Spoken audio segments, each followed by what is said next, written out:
नमस्कार साथियों। इस समय आप अपनी स्क्रीन पर कार्यालय जिला शिक्षा अधिकारी जिला रीवा का एक काफी महत्वपूर्ण पत्र देख रहे हैं, जो कि 21 नवंबर 2023 को जारी किया गया है।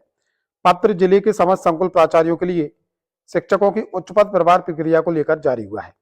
पत्र का विषय यदि हम देखें, प्राथमिक शिक्षक संवर्ग के संशोधन अंतिम पदक्रम सूची का प्रेषण, यानी कि प्राथमिक शिक्षकों को उच्च पद प्रभार देने को लेकर अंतरिम पदक्रम सूची जारी की गई है।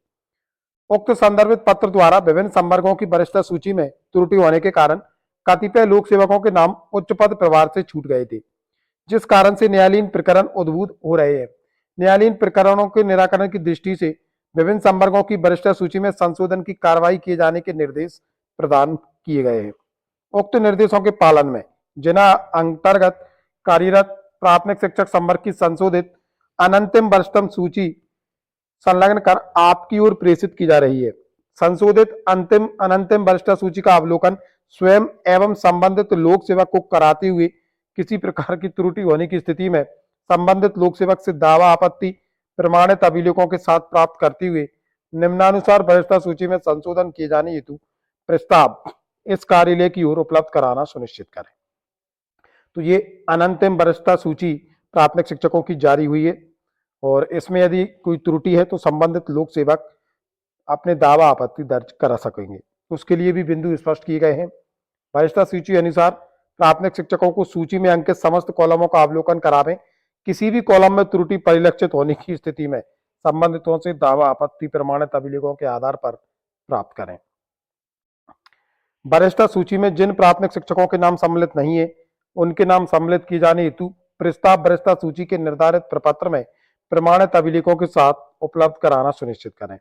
1/7/18 के पूर्व अंतर निकाय सम्मेलन, 1/7/18 के पश्चात अंतर जिला स्थानांतरण, अंतर जिला सम्मेलन होने की स्थिति में कॉलम क्रमांक 17 में स्पष्ट रूप से अंकित कराते हुए प्रस्ताव प्रस्तुत करें।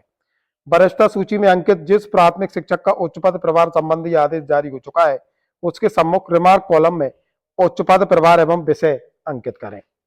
वरिष्ठता सूची में अंकित प्राथमिक शिक्षक की संस्था परिवर्तित हो गई हो, सेवानिवृत्त हो चुके हो, मृत्यु हो चुकी हो, जिले से बाहर जा चुके हो, तो रिमार्क कॉलम में तत्संबंधी जानकारी अंकित करें। संलग्न वरिष्ठता सूची में संबंधित लोक सेवक वर्तमान समय में किस पद पर कार्यरत है, जैसे संविदा शिक्षक वर्ग 3, सहायक अध्यापक प्राथमिक शिक्षक के संबंध में स्पष्ट उल्लेख करते हुए प्रस्ताव इस कार्यालय को प्रेषित करें।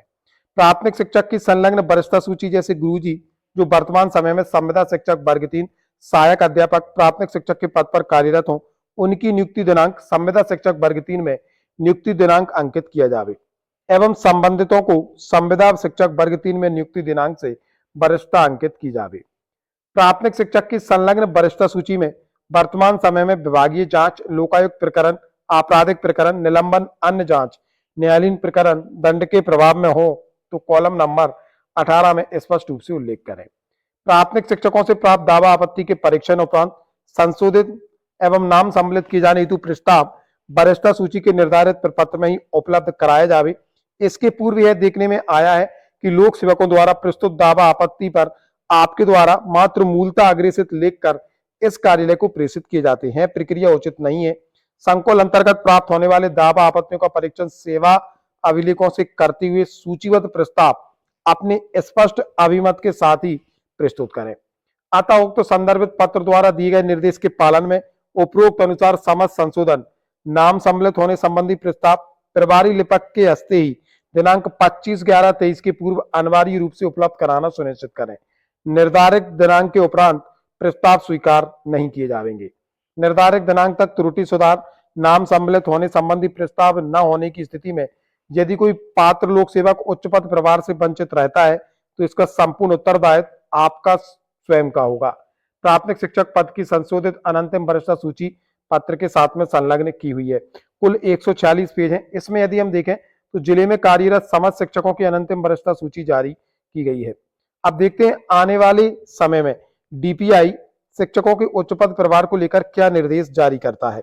कहीं ना कहीं अब एक कंफ्यूजन क्रिएट हुआ है, और इस पर विस्तृत चर्चा हम आगे आने वाली वीडियो में जरूर करेंगे, और शिक्षकों के लिए कुछ आवश्यक जानकारियां उच्च पद प्रभार से संबंधित साझा करेंगे।